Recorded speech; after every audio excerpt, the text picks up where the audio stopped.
뭐 눌러야 돼? 스페이스. 요거 누르시면 되는데. 그리고 왔다 갔다 하시면 돼요. 네, 안녕하세요. 네, 프렉스 테크놀로지에 재직 중인 박도영이라고 합니다. 반갑습니다. 네, 사실 저희가 뭐 여러 가지 재미있는 일을 하고 있는데 23년부터 이 회사 오면서 좀 발표를 한번 해보고 싶다라고 동현님한테 말씀을 드리니까 한번 내년에 작년 기준에 내년에 한번 발표하시는 건 어떠냐라고 말씀을 해주셔서 제안을 주셔서 이렇게 이 자리에 섰고요. 제안 주신 부분 정말 감사드리고, 그리고 발표 자료 잘 피드백 해주신 성진님에도 감사드리고, 바쁘신 일정 쪽에서 와주신 여러분들께도 감사의 말씀드리겠습니다. 일단 제가 발표할 자료는 맥과 크롬OS를 배포하면서 저희가 DEP라는 거를 좀 구현하면서 배포를 너무 힘들게 했었던 그런 것들을 좀 해결하는 그런 프로젝트가 있었는데 그 부분에 대해서 좀 발표를 진행하도록 하겠습니다. 네, 제 소개를 좀 먼저 말씀을 드리면 저는 지금 플립스터라는 서비스를 이제 운영하는 프렉스 테크놀로지라는 싱가포르 회사인데 그쪽에서 근무를 하고 있고, 원래 처음 커리어 시작은 제가 인하우스 엔진부터 시작한 게 아니라 원래 장비를 이제 딜리버리하는 회사부터 시작을 해서 개발을 좀 하다가 이제 여러분들이 알만한 회사라고 하면은 펜타시큐리티라는 회사에 이제 웹방화벽 엔지니어로 한 4년 재직을 했다가 인하우스 엔지니어에 대한 좀 갈망이 있어서 이제 핀테크 회사에 한 3년 재직을 하고 그런 경험을 가지고 현 회사인 플립스터에 오게 되었습니다. 한 플립스터에 재직한 건 한 23년부터 재직을 했고요. 제가 1월에 입사를 했으니까 3년 좀 넘었던 것 같습니다. 지금 3년 동안 지금 하고 있는 업무들을 말씀을 드리면은 지금 엔터프라이즈 시큐리티 엔지니어를 좀 주로 담당을 하고 있고요. 전사 보안 정책을 수립하면서 그 수립된 정책이 엔지니어링으로 잘 굴러가게 되게끔 할 수 있는 것들과, 그리고 보안 운영이나 그리고 안정적인 보안 환경 구축을 진행을 하고 있고요. 그리고 이런 환경을 구축을 하다 보면은 좀 오토메이션이 필요한 것들이 있습니다. 뭐 노코드로 되는 엠파렌이나 아니면 옥타 워크플로우나 뭐 클라우드 스트라이크에서 제공해주는 그런 워크플로우뿐만이 아니라 뭐 AWS에서 제공해주는 람다나 이런 코드를 가지고 자동화를 하고 있고요. 뭐 그리고 슬랙이나 이런 사스들과 보안 솔루션들과 그런 오토메이션까지 저희가 진행을 하고 있고요. 그리고 뭔가 생각을 했을 때 그 유저 입장에서 경험을 피드백을 받았을 때 뭔가 심리스하지 않다라는 것들도 좀 스무스하게 보안 솔루션을 제공해주는 그런 업무를 진행을 하고 있습니다. 저희 팀도 그렇고 저도 그렇고 생각하고 있는 것들은 보안은 강력하고 해야 되는 일들은 맞지만 사용성을 해치면 안 된다라는 그런 정신을 가지고 있고요. 그런 것들 중에 그런 프로젝트가 여러 가지가 있는데 발표해보고 싶었던 것들은 저희가 MDM을 도입하면서 DEP를 구현한 것들, 그리고 크롬OS로 DEP를 구현한 것들, 그런 부분을 발표를 시작하도록 하겠습니다. 제가 엔터프라이즈 시큐리티 엔지니어라는 걸 말씀을 드렸는데 제가 요즘 내가 하고 있는 일이 무엇일까라는 고민을 작년부터 좀 많이 해봤습니다. 이게 핀테크 회사 다닐 때는 저 보안 담당입니다 이런 얘기를 좀 많이 했었던 것 같은데, 보안 담당이라는 말보다 인하우스 엔지니어가 좀 맞다고 생각을 했고요. 근데 좀 이게 시큐리티 엔지니어라는 표현이 맞나라고 생각을 하다가 좀 구글링을 해보니까 엔터프라이즈 시큐리티 엔지니어라는 그런 직군이 작년부터 좀 많이 보이더라고요. 그래서 어떤 일들을 하고 있나 이 사람들은 해보니까 저랑 똑같은 업무를 하고 있었던 것 같습니다. 좀 온프렘에 갇혀서 있었던 그런 업무들이 아닌 이제는 클라우드로 많이 나오고 있는데, 이제 사스들을 어떻게 보완을 해야 되는지, 그리고 저희 사무실 밖에 있는 클라우드 환경들은 어떤 식으로 보완을 해야 되는지, 그런 고민들을 많이 하는 것 같은데, 그런 직군들을 엔터프라이즈 시큐리티 엔지니어라고 얘기를 많이 하는 것 같습니다. 제가 저번 주에 발표 자료를 만들면서 엔터프라이즈 시큐리티 엔지니어라는 단어를 구글링 쳐보니까 이제 허디슨 리버 트레이딩이라는 회사가 있는데, 이 회사는 퀀트 트레이딩 하는 회사거든요. 좀 쉽게 말씀을 드리면은 이제 사람의 어떤 그런 감각적으로 트레이딩을 하는 게 아니라 이제 이전 데이터를 보고 이제 판단을 하는 그런 트레이딩 방식인데, 이런 회사들도 엔터프라이즈 시큐리티 엔진을 채용을 하고 있고, 여러분 다 아시다시피 챗 GPT를 개발하고 운영하고 있는 오픈 AI에서도 이런 엔터프라이즈 시큐리티 엔지니어를 채용을 하고 있습니다. 그리고 보통 이런 직군들은 이 태평양 건너서 많이 오거든요. 실리콘밸리에서 먼저 채용이 되고, 이제 그런 것들이 한국이 많이 일본으로 통해서 우리나라로 좀 많이 들어오게 되는데, 그런 회사들이 좀 몇 개 있어요. 이런 직군들이나 유행을 가지고 오는 그런 회사 중에 샌드버드 코리아가 엔터프라이즈 시큐리티 엔지니어를 뽑고 있어서 하나 제가 스크린샷을 찍어놨습니다. 그리고 저희 회사를 좀 소개드리면은 플립스터라는 서비스인데, 이 서비스가 뭐냐면은 글로벌 암호화폐 이제 거래소고요. 저희가 이제 한국에서는 사업을 아예 안 하고 있고, 뭐 다운로드를 받을 수 있거나 뭐 서비스를 이용하실 수 있는데, 한국에서 영업은 하진 않습니다. 그 법적인 좀 요건이 있어서 아예 배제를 하고 있고, 그러다 보니 법인도 이제 한국에 없는 상황이고요. 그래서 글로벌 마켓을 타겟팅하고 있고, 그러다 보니 이제 한국인만 뽑는 게 아니라 여러 나라에서 그 직원들을 많이 뽑고 있습니다. 저희는 빠른 실행 속도와 이제 강력한 보안을 이제 자랑을 하는 서비스고요. 전 세계 사용자들로 인해서 최적의 트레이딩을 이제 제공해주는 것이 저희의 목표라고 생각을 해주시면 될 것 같고, 저희가 바라 라이센스를 두바이에서 이제 라이센스를 취득을 하고 규제 준수를 하고 있는데, 그 이유가 작년부터 싱가포르에서는 이제 그 거래소 영업을 할 수가 없어요. 뭐 거래소 영업이라기보다는 뭐라고 말씀드릴지 모르겠는데, 영위를 할 수가 없습니다. 사업 본사를 두지 못하는 거죠. 그래서 바이낸스나 아니면 오카스나 이런 세계적인 그런 거래소들이 지금 싱가포르를 다 나오고 있고, 두바이나 홍콩으로 이제 옮기고 있는 그 이유가 이런 이유고요. 이런 글로벌 발맞춤에 인해서 저희 회사도 이제 두바이에 이제 라이센스를 취득하고 규제 준수를 하고 있습니다. 그리고 ISO 27001은 재작년에 저희가 최초로 취득을 했고요. 그리고 직원은 한 250명 정도 되는 것 같습니다. 제가 임직원 수를 막 세보진 않아서 200명이라고 뭉뚱그려서 이제 표현을 했는데, 제가 처음에 입사할 때만 해도 한 100명 좀 남짓했던 것 같은데, 한 250명 정도 지금 같이 일을 하고 있습니다. 저희 회사의 좀 어드밴테이지라고 생각을 하면은 일단 저희가 없던 서비스를 만들어내는 거라서 그런 속도가 굉장히 뛰어나고, 그리고 코파운더 분들이 다 엔지니어 분 출신이에요. 그래서 엔지니어링 하는 그런 환경에 굉장히 잘 제공을 해주시는 편입니다. 그리고 그러다 보니 이제 반복된 업무 자동화를 거의 강제적으로 해야 되고, 효율화를 좀 극대화하는 그런 단체라고 보시면 될 것 같고요. 그리고 좀 실험 정신이 저희가 뛰어납니다. 데이터 기반으로 실험을 한번 해보고 빠른 의사결정을 하는 회사고요. 그리고 글로벌 마켓이다 보니까 외국인 직원들이 굉장히 많습니다. 그래서 강제적으로 영어를 해야 돼서, 저도 원래 이 회사를 오기 전에 영어를 막 잘하지 못했는데, 요즘은 그래도 어느 정도 이제 스몰톡 정도는 하는 정도는 되는 것 같습니다.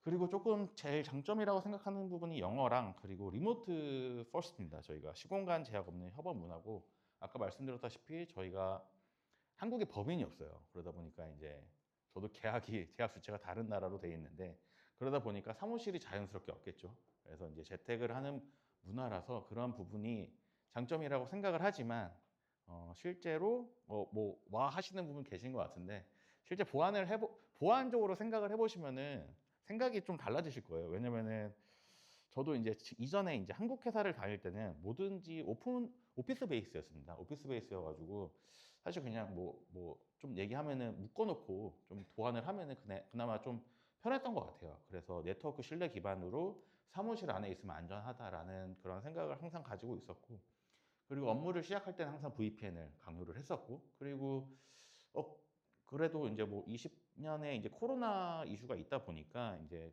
다 이제 재택을 하는 환경이었지만, 그때 제가 다녔던 회사는 첫 번째 그 온보딩은 무조건 회사로 와서 진행을 하고, 실제로 뭐 IT 오퍼레이션 쪽이나 저희 팀에서 그 보안 세팅을 다 하고 내보냈었던 기억이 있거든요.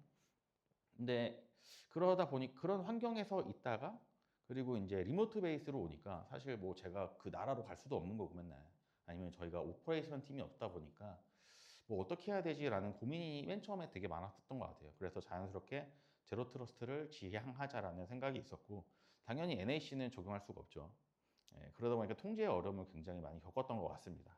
그리고 그러다 보니까 이제 디바이스 트러스트 중심으로 좀 가보자. IP 컨텍스트가 아니라 다른 컨텍스트로 할 수 있는 게 무엇일까라는 고민을 좀 많이 했고요. 그리고 저희가 맨날 백날 떠들어봤자 공용 와이프 쓰지 마세요. 그리고 뭐 화면 뭐 잘 가리세요라고 해봤자 그 지키는 직원들이 많이 없다 보니까 그런 통제하기 어려운 외부 위협들을 좀 대응을 했어야 됩니다. 좀 페인 포인트를 그때 당시에 기억을 해보면서 6가지를 좀 정리를 해봤는데, 저희가 그때 당시에는 SSO를 구글을 썼었는데 구글은 지금은 액세스 레벨이라는 기능이 있어가지고 좀 컨트롤이 가능했는데, 그 당시에는 뭐 제가 몰랐던 건지 저희 팀이 몰랐던 건지도 모르겠는데 그거를 사용하고 있지는 않았어요. 그리고 저희 보안팀이 거의 없다시피 했었어가지고 구글 팩터만 가지고 전 세계 어느 랩탑이든 회사 네트워크에 이제 접속이 가능했던 부분이 있었고, 그리고 저희가 그때 당시에 백신을 운영하고 있었는데 실제 입사자가 백신을 깔았는지 안 깔았는지 어느 정도 맨날 데일리 체크를 해야 되는 그런 환경, 그리고 보안 에이전트가 설치되지 않아도 접속을 허용할 수밖에 없었던 그런 환경이고요. 그리고 어떤 OS 버전이나 그리고 기기에 대한 중요 보안 파라미터, 뭐 예를 들어서 맥 같은 경우는 외부에 들어오는 인그레스로 들어오는 SSH를 차단을 해야 되는데 그런 것들도 좀 안 돼 있었던 것들도 있었고요. 이런 것들을 좀 저희가 해소하고자 MDM을 그 도입하려고 시도를 많이 해봤는데, 이게 MDM 자체가 아예 보안이 없었던 회사에서 하기에는 굉장히 허들이 높습니다.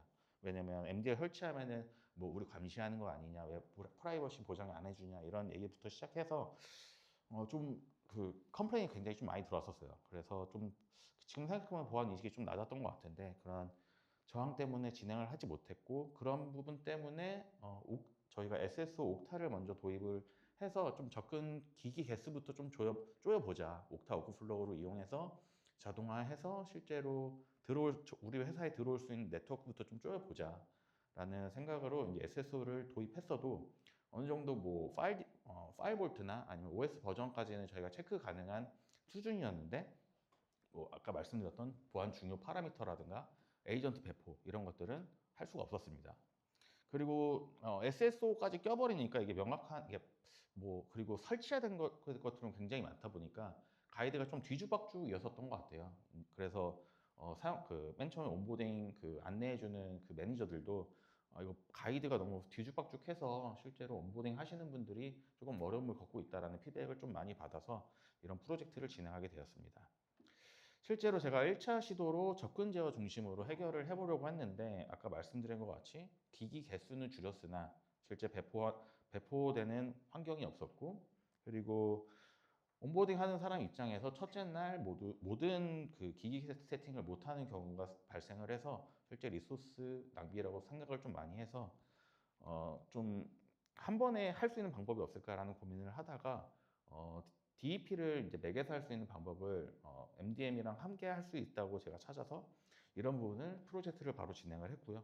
실제 애플 비즈니스 매니지먼트를 통해서 제로터치를 이용해서 전원을 키자마자 MDM 프로파일을 설치하면서 보안 파라미터를 강제화하고 SSO 로그인만 하면은 심리스하게 이제 디바이스 어사인까지 되는 그런 플로우로 만들어 봤습니다. 실제 그러면은 DEP, 디바이스 인롤 매니지먼트 프로그램이라고 얘기하는 건데, 맥에서는 어떻게 동작을 하냐면 실제 구매하는 그 경로를 여러 개가 아니라 하나로 쪼여야 됩니다.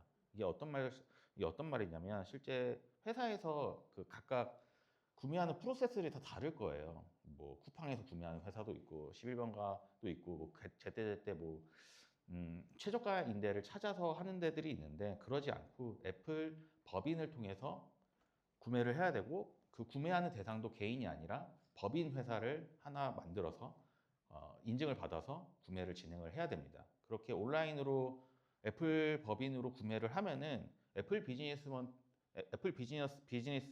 매니지먼트에 등록이 기기가 되거든요. 그러면서 저희가 사용하고 있는 MDM 프로파일을 등록을 하게 되면은 기기에서 이제 와이파이를 키게 되고 하면은 이제 바로 프로파일이 대포되게 되는 그런 플로우를 만들 수가 있었습니다. 그러면서 프로파일 설치되면서 보안 설정 적용이나 이제 풀스 소프트웨어까지 다 설치가 가능한 거겠죠. 실제 좀 더 편하게 말씀을 드리면 전환을 켜고 나서 인터넷이 연결이 되면은 애플 서버에서 이제 우리 회사의 MDM 그 프로파일을 그 기기 완전히 그냥 꽂아버려 주는 거라고 생각을 해주시면 되고요. 실제 애플 비즈니스 매니지먼트에서 DEP 등록을 하게 되면은 기기 구매를 하면은 이 기기는 이제 평생 플립스터 소유다라는 것들을 할 수가 있고, 애플 서버에서는 영구적으로 등록이 되고, MDM에서는 그 오토메이티드 디바이스 인롤 매니지먼트라는 거를 이제 설정을 하게 되면은 사용자가 별도로 설치를 하지 않아도 MDM 서버에서 정책을 자동으로 수신할 수 있게 됩니다. 그리고 추가적으로 시리 설정이나 이런 것들은 맥에서 하지 않는데 이런 것들을 다 스킵하고 보낼 수가 있고요. 실제 뭐 저희 같은 경우는 그 MDM이 없을 때 조금 힘들었던 거는 기기에 대한 아이디 있잖아요. 뭐 맨 처음에 맥 로그인할 때 아이디를 유저 네임을 하고 싶은데 그걸 강제할 수 없었던 것도 저희가 그 DEP를 이용해서 해결을 했었던 사례가 있습니다. 좀 앞서 말씀드렸던 어드민 사이드에서 DEP를 하려면 어떤 것들을 해야 되냐? 첫 번째, ABM 계정을 만들고 MDM을 연동을 해야 된다. 그리고 두 번째, 구매하는 경로를 여러 개로 두지 말고 애플 법인을 통해서 구매를 해야 된다. 그리고 DEP 자동 할당 규칙을 ABM에 등록을 하면은 모든 준비가 완료가 된 겁니다. 이런 것들을 하게 되면 어떤 장점이 있냐고 말씀을 하시면 실제로 세 가지가 있었던 것 같아요. 실제 사용자 입사할 때 자동 배포되면서 조인했을 때 거의 한 1시간 내외, 저희는 거의 한 10분 정도 보고 있는데 10분 내로 프로파일이 모두 설치가 되는 거겠죠. 그리고 퇴사할 때 이 사람이 초기화를 했는지 안 했는지 저희가 알 수가 없잖아요.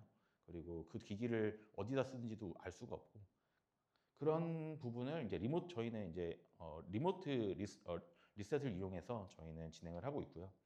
그리고 정책을 좀 다르게 가져가고 싶을 때도 있을 것 같아요. 저희 같은 경우는 실제로 엔지니어냐 비엔지니어링이냐에 따라서 좀 그 배포하는 앱들이나 라이브러리가 좀 다른데, 맥에 있는 방화벽이라고 치면은 실제 방화벽을 그 엔지니어 사이드에서 키게 되면은 로컬에서 개발할 때 굉장히 어렵게 됩니다. 뭐 유닛 테스트 할 때나 이럴 때 방화벽이 계속 뜨기 때문에 조금 편리성이 좀 보장 안 돼서 꺼달라는 경우가 있는데, 이런 부분도 엔지니어 쪽은 방화벽을 끄고 비엔지니어 쪽은 방화벽을 켜는 이런 정책도 가져갈 수가 있고요. 그리고 OS 업데이트나 보안 정책 설정 전에 어떤 특정 기기들만 배포하고 싶을 때도 MDM을 통해서 진행을 할 수가 있습니다. DEP를 적용하게 되면 유저 사이드에서는 언박싱하고 나서 업무 시작, 즉 뭐 처음에 슬랙이나 뭐 아니면은 메신저 같은 경우에 접속 많이 할 텐데 저희는 1시간 이내로 거의 한 10분 내로 접속을 많이 했던 것 같고요. 인터넷 연결하자마자 애플 서버에서 기기 인식하고 애플 서버에 있는 그 MDM을 이제 바로 인식시켜주기 때문에 가능하고, 실제 SS 로그인 한번 하면은 앱이랑 보안 설정 모두 자동 배포가 되고 있습니다. 복잡한 설정 없이 프로파일이 이제 자동 설치가 되기 때문에 가능한 부분이겠죠.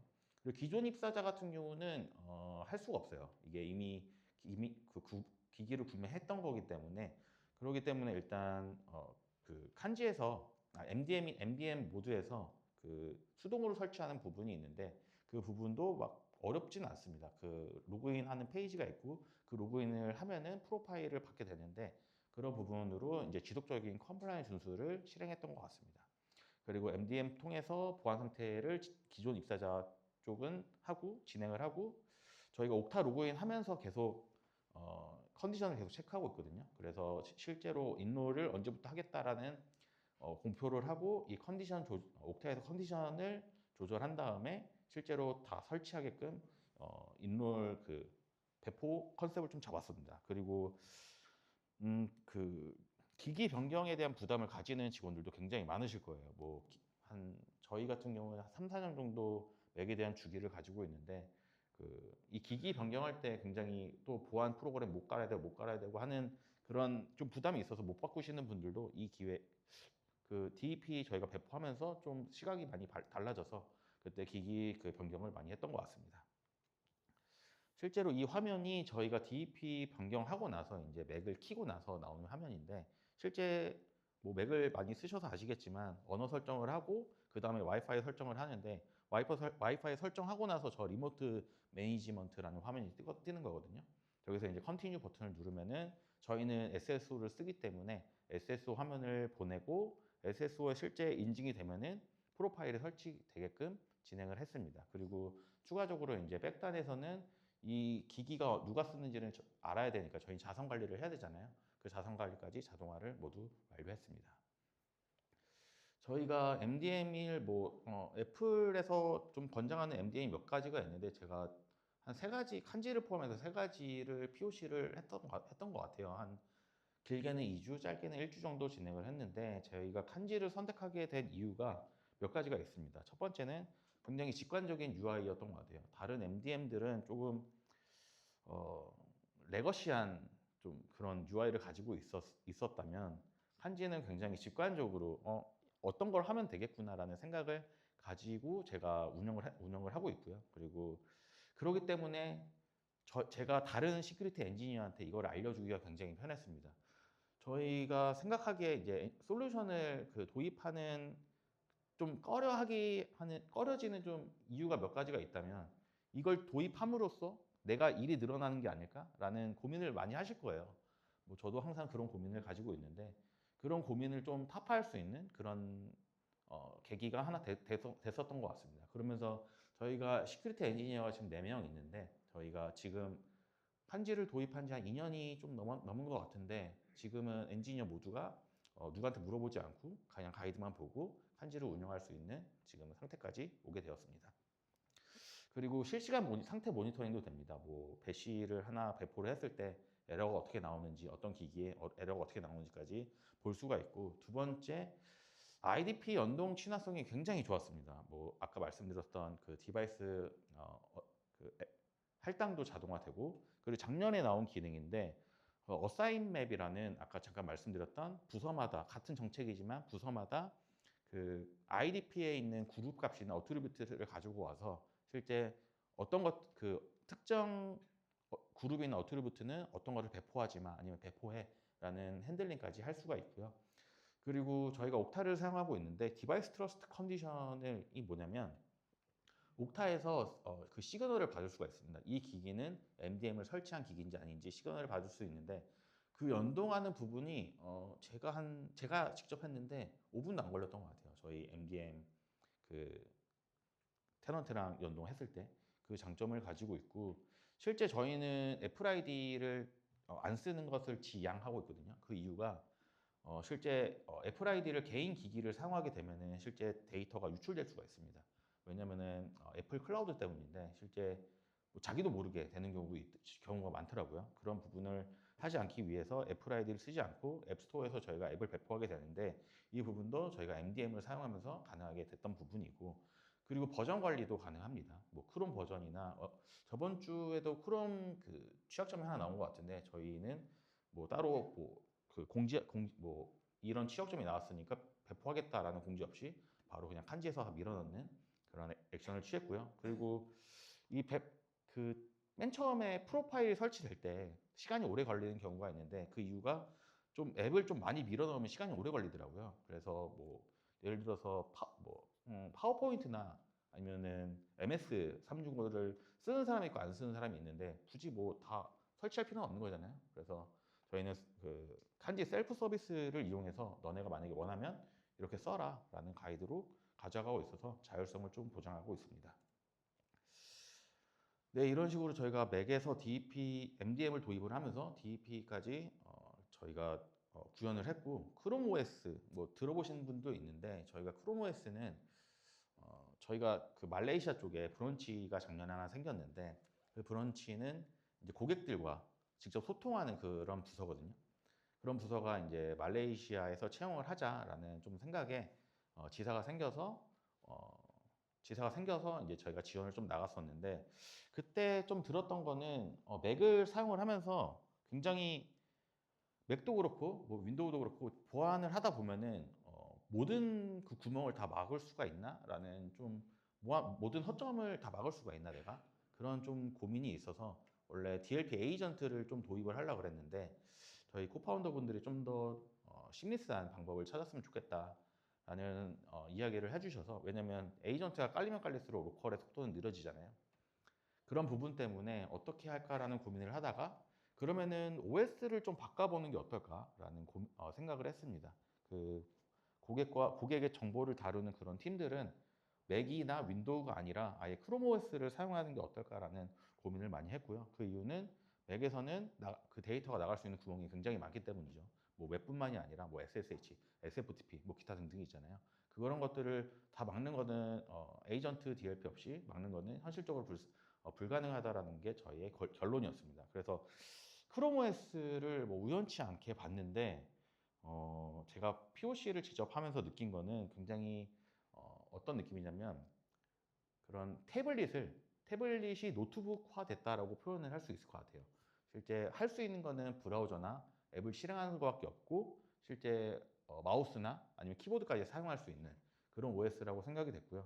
실제 구글 로그인으로 뭐든지 환경 동기화가 완벽하게 되고요. 그리고 가장 좋았던 부분 중에 하나가 OS 자체 보안으로 백신이나 EDR이 필요 없다라는 부분이고, 이 부분은 구글에서 개런티하는 부분입니다. 그리고 자동 업데이트가 그냥 로그아웃, 로그인으로 가능한 부분, 그리고 정책을 변경함에 따라서 로그아웃하면서 자동 포맷을 지원합니다. 그리고 브라우저 외에 CLI나 다른 것들은 아예 사용을 불가능하게 정말 이 랩탑에서는 일만 할 수 있게끔 진행을 할 수가 있었습니다. 크롬OS 도입의 세 가지 장점을 좀 꼽아보면은 로그인 하면서 구글 로그인만 하면은 뭐 구글에 연동되어 있는 모든 것들 있잖아요. 뭐 히스토리나 아니면은 북마크나 아니면 크롬 익스텐션이나 이런 것들이 다 동기화가 되고, OS 설정도 이제 와이파이나 이런 것도 다 배포가 가능합니다. 그리고 언제 어디서나 어디서 로그인하든 똑같은 업무 환경을 제공하는 게 굉장히 장점으로 생각이 됐고요. 그리고 아까 말씀드렸던 EDR이나 백신이 필요 없다. 사실 뭐 다들 아시겠지만 디바이스 하나당 들어가는 백신이나 EDR 비용이 만만치가 않거든요. 그런 비용을 OS 자체로 세이브를 할 수 있다. 그리고 구글 드라이브를 자동으로 연동합니다. 그래서 구글 드라이브에 데이터를 완전 저장만 하게 할 수 있거든요. 그런 설정으로 보안을 좀 지킬 수 있습니다. 뭐 예를 들어서 이 기기를 잃어버렸다라는 케이스도 굉장히 안전하겠죠. 데이터가 없으니까. 그리고 로그아웃 할 때 로컬 데이터를 자동 삭제하거나 아예 포맷하게 할 수 있습니다. 아예 굉장히 보안성으로 좋겠죠. 조금 사용자가 불편함이 있어도 불편하게 없게 할 수 있겠죠. 구글 드라이브를 이용해서. 그리고 비용 절감. 저희가 CS 센터가 3교대로 3교대로 들고 있는데 로그아웃을 자동으로 하게끔 하면서 3개의 시프트가 하나의 랩탑을 사용하게 할 수 있습니다. 그리고 맥보다 한 절반 정도 쌌던 것 같아요. 그러다 보니까 비용이 굉장히 저렴하겠죠. 그리고 뭐 VPN은 그러면 어떻게 쓰냐라고 하실 수도 있는데 안드로이드에 깔릴 수 있는 VPN은 거의 다 설치가 됐습니다. 저희가 하나의 VPN과 하나의 세시를 쓰고 있었는데 이런 것도 안드로이드 다 지원을 하거든요. 저희가 이것도 설치가 되고 배포가 되는 것도 확인을 했습니다. 그리고 중단 없는 자동화 업데이트 관리가 가능합니다. 실제 뭐 로그인과 로그아웃만 하면은 자동으로 업데이트 관리할 수 있는 그런 기능도 있고, 실제 VPN을 강제할 수 있는 그런 기능도 있습니다. 크롬 배포 전력은 굉장히 간단합니다. 그냥 사용만 하면 돼요. 구글 어드민에서 뭐 MDM도 필요 없습니다. MDM 필요 없이 실제 기기만 사면은 그리고 리셀러랑 간단한 그 얘기만 하면은 그 단일 콘솔에서 저희가 만약에 구글 워크스페이스 어드민에서 모든 것을 하나로 저희가 볼 수가 있고요. 세 가지 기능이 있습니다. 디바이스 폴리시, 유저 폴리시, 브라우저 폴리시 세 가지로 나눠지는데, 디바이스 폴리시는 이제 로그인 하기 전에 기기에 배포할 수 있는 거예요. 뭐 예를 들면은 와이파이 설정이라던가 네트워크 설정 이런 것들은 디바이스 정책이잖아요. 그리고 OS 업데이트 관리도 가능하고 기기 자체의 타임아웃도 관리할 수가 있습니다. 저희는 3교대이기 때문에 실제 9시간 이상 일을 하면 안 돼요. 예, 그런 문제가 좀 있기 때문에 9시간 반이나 10시간 사이에 기기가 자동으로 타임아웃 되게끔, 그리고 재부팅이 되면은 그것이 초기화돼서 그 다음에 일하는 사람이 지장이 없게끔 할 수가 있습니다. 그리고 유저 폴리시는 로그인 하고 나서 이제 사용자 계정마다 배포가 되는 건데, 이것들은 뭐냐면 앱을 배포한다던가 이게 플레이 스토어에 있는 것들을 그대로 배포할 수가 있거든요.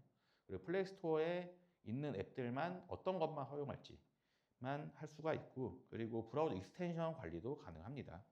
그리고 관리되는 북마크나 바탕화면이나 뭐 홈페이지 이런 것도 다 기본적으로 가능하고, 로그인하는 도메인도 제한할 수가 있어요.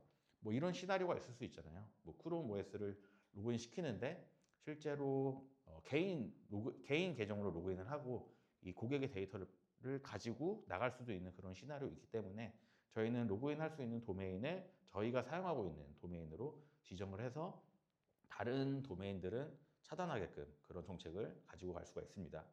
그리고 가장 매력적으로 브라우저 팔러시인데, 브라우저 팔러시는 뭐냐면 구글 그룹스나 아니면 오르가니제이션을 따라서 정책을 분류할 수가 있습니다. 뭐 브라우저 캡처를 제한할 수가 있고요. 그리고 스크린 쉐어, 뭐 구글 미시나 아니면은 슬랙 허드를 할 때 화면 쉐어를 하는데, 그런 부분에서도 이제 화면 스크린샷을 찍을 수 있으니 그런 부분까지 제어를 할 수가 있고, 도메인 기반으로 카피 앤 페이스트도 가능합니다. 이런 부분 외에도 굉장히 많은 부분이 있는데, 이 세 가지 부분이 제가 크롬 OS를 선택한 부분이고요. 저희는 그래서 로그인 사이클은 일할 때랑 시프트 돌릴 때 이 두 가지가 있는데, 일할 때는 로그인을 하면은 앱 배포가 되고 구글 싱크가 되고, 그리고 브라우저 통제를 받으면 안전하게 일을 할 수가 있습니다. 고객의 정보도 사실 뭐 사진을 찍는 것도 핸들링 할 수가 있어요. 어떻게 하냐면 그 워터마크를 찍을 수가 있거든요. 도메인마다. 그런 식으로 저희가 브라우저 통제를 진행을 하고 있고, 그리고 이제 본인의 일이 끝났다, 이제 시프트 교대를 할 때 로그아웃을 시키면서 디바이스 리셋이 되겠죠. 그런 다음에 오프라인이 되고 다시 다른 사람이 일을 할 때 이제 로컬 데이터는 없이 업무를 진행할 수 있게 됩니다. 실제 크롬 OS 제로 터치 플로우는 굉장히 간단해요. 뭐 아까 맥은 여러 가지 뭐 ABM도 해야 되고 MDM도 구매해야 되고 이래야 되는데, 크롬 OS는 굉장히 간단하게 리셀러한테 이 시리얼 정보는 우리 구글 테넌트에 종속시켜줘라고 하면은 간단하게 되고요. 그래서 실제로 그 기기를 받아서 키면은 프로비저닝이 되는데, 전원 온하고 와이파이 연결하면은 조직 관리 기기로 변경이 됩니다. 변경이 되면서 구글 워크스페이스나 아니면은 설정에 따라서 IDP 로그인을 하게 되면은 바탕화면 진입하고 세팅 자동 완료되고 바로 일할 수 있게 되는 환경을 만들 수가 있는 거죠. 실제로 저희가 맥과 크롬 OS에 대한 DEP 도입 효과가 굉장히 좋았던 것 같아요. 저희 유비 입장에서는 실제로 크롬 OS는 세팅하는데 로그인만 하면 1분도 안 돼서 다 배포가 되기 때문에, 그런 부분이, 그리고 동기화까지 완료가 되고, 그런 부분 때문에 한 1분에서 5분 정도 걸렸던 것 같고, 맥 같은 경우에는 실제 뭐 네트워크가 느리다고 하면 좀 시간이 오래 걸리겠지만, 네트워크가 빠른 환경에서는 10분 내외로 프로파일 배포가 완료됐던 것을 확인할 수 있었고요. 그러다 보니까 피드백이 굉장히 좋았습니다. 뭐 로그인만 하면 진짜 다 되네, 그리고 업무 바로 시작할 수 있어서 굉장히 좋다라는 분도 계셨고, 실제 기기를 교체를 받았는데 정말 이게 할 게 없냐, 이전에는 뭐 MDM도 깔아야 되고 뭐 EDR도 깔아야 되고 옥타도 깔아야 되는데 이제 그런 거 안 해도 되냐, 그런 피드백도 굉장히 많았습니다. 그래서 저희가 복잡한 매뉴얼 없이 즉시 이제 일할 수 있는 환경을 만들어 줬다라는 거, 그리고 초기 세팅하는 거를 굉장히 스트레스 받는 분들이 굉장히 많으세요. 그런 부분을 저희가 대기 시간까지 다 제거했다는 거, 그리고 뭔가 온보딩 문서 없이 일관된 사용자에 대한 경험을 제공할 수 있었던 것, 이런 것들이 있고요. 저희 팀 입장에서는 맨 처음에는, 저도 회사 맨 처음에 갔을 때 배포나 그리고 세팅 문의가 굉장히 많았어요. 제가 회사에 갔을 때도 그렇고 지금도 그렇고 IT 오퍼레이션 팀이 없다 보니까 그런 부분에 굉장히 스트레스를 많이 받았는데, DEP 이런 프로젝트를 하면서 뭐 거의 세팅 문의가 거의 없죠. 이제 뭐 95% 정도 감소했다라고 생각을 해주시면 될 것 같고, 그리고 이제 저희 팀은 엔지니어링에 집중할 수 있는 그런 환경을 만들었던 것 같습니다. 반복된 업무로 저희가 굉장히 지치는 것도 없고, 엔지니어링에 대한 엔지니어링 집중 환경을 조성할 수 있었고, 실제 도난이나 분실 사례가 있어요. 맥 같은 경우는 이제 저희가 리모트 근무를 하다 보니까 카페에서 누가 가져갔다라는 사람도 있고 그런 부분도 있는데, 그런 부분은 이제 리모트 락 지원을 하기 때문에 이런 부분으로 다 해결을 했고요. 그리고 자산 파악은 사실 이제 할 수가 없죠. 이제 하지 않아도 되죠. 자동으로 되니까. 사실 보안의 시작은 자산 파악인데 이 자산 파악 업무가 굉장히 좀 힘든 업무입니다. 귀찮고 여러 팀 괴롭혀야 되고 이제 그런 업무를 안 해도 되고 실제 취약점 대응 속도가 완전 빨라졌습니다. 뭐 OS, 맥OS 같은 경우 취약점이 가끔씩 나오는 사례가 있는데 그런 부분도 강제로 업데이트 시키고 뭐 크롬 버전도 뭐 강제로 업데이트 시켜버리고 그렇기 때문에 좀 취약점에 대해서 좀 자유롭게 자유로운 환경을 만들었다라고 보시면 될 것 같습니다. 저희가 이제 DEP나 이제 맥 MDM 그리고 크롬 OS를 도입을 하면서 자산 관리 그리고 컴플라이언스 대응 유연성이나 고객 정보를 보호할 수 있는 그런 환경도 만들었고 그리고 이제 저희 팀은 엔지니어링을 집중할 수 있는 환경이나 그리고 회사에는 비용 절감 그리고 취약점 대응할 수 있는 좀 유연한 것들을 만들었던 것 같은데 제가 생각하기에는 저희 팀이 계속 저희 시큐리티 팀에서 가지고 있는 우리는 비즈니스를 막지 않는 그런 팀을 만들자라고 저희 시소님이 말씀을 하셨는데 그 부분을 지켜가면서 이런 것들을 진짜 말로만 하는 게 아니라 실행까지 가져가게 되는 회사의 신뢰를 좀 얻지 않았나라는 생각을 가지고 있습니다. 네, 제가 준비한 발표는 여기까지고요. 40분 동안 경청해 주셔서 감사합니다. 혹시 질문 있으실까요?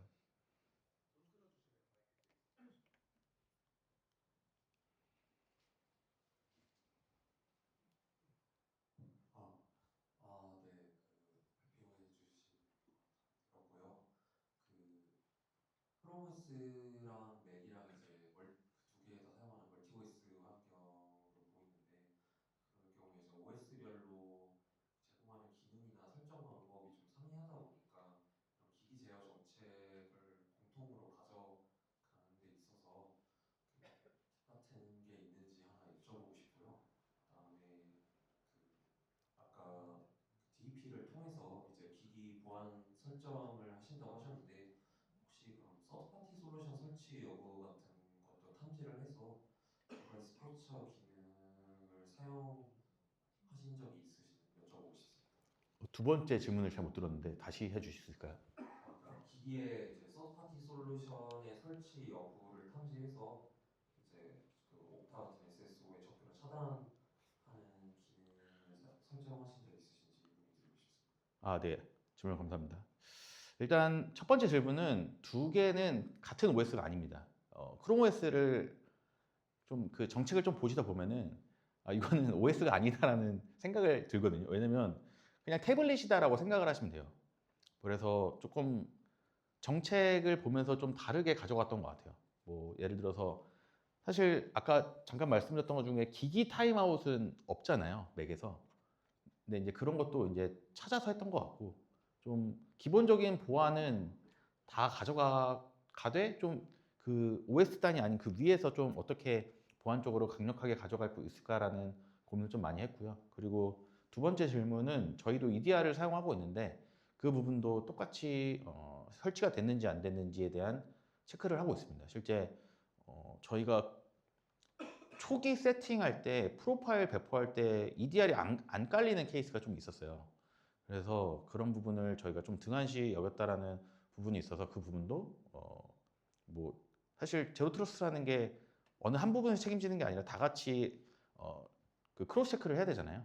그 부분도 가져가고 있는데 저희 팁을 좀 말씀을 드리면은 실제 아까 말씀드린 EDR 이 신호를 못 받는 경우가 있어서 그 저희는 좀 자동화하고 있어요. 첫 번째 날은 패스하고 그 다음부터는 그 EDR 신호를 받지 않으면 차단할 수 있게끔 네, 그런 식으로 자동화를 진행을 하고 있습니다. 네, 혹시 또 다른 질문 있으시면. 네, 알겠습니다. 아까 전에 그 맥북에서 옥타 디바이스 액세스로 처음에 로그인하는 화면이었나요? 네네. 아 그렇죠. 근데 혹시 만약에 그냥 사실 어떻게 대답했을지 모르겠는데 맥을 거의 대부분 쓰신 아까 거의 100%에 가깝게 쓰시는 환경이신 것 같은데 네네. 만약에 윈도우의 비율과 한 5대 5가 되는 환경이라면 어떻게 구성하셨을지 좀 생각 같은 거 얘기해 주실 수 있나요?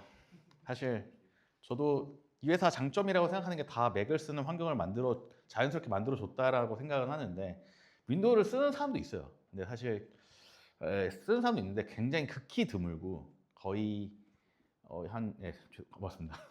한 5명 10명 좀 안 된 것 같습니다. 지금 생각할 때 싱가포르 오피스에는 좀 다수 있긴 한데 그 부분은 인프라 팀에서 좀 도와주고 있고 저희 풀리모트 하는 분 중에는 2분 계세요. 2분 계셔서 없는데 저는 윈도우도 똑같이 MDM을 쓸 것 같긴 해요. 근데 똑같은 건 쓸 수 없으니까 좀 다른 걸 쓰고 싶은데 이번에 한지에서 리브랜딩을 하면서 그 윈도우도 되는 걸로 알고 있거든요. 그래서 그런 식으로 하나로 가는 게 어떨까라는 생각은 해본 적 있습니다.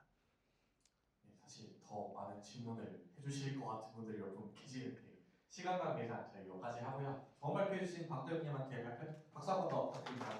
감사합니다.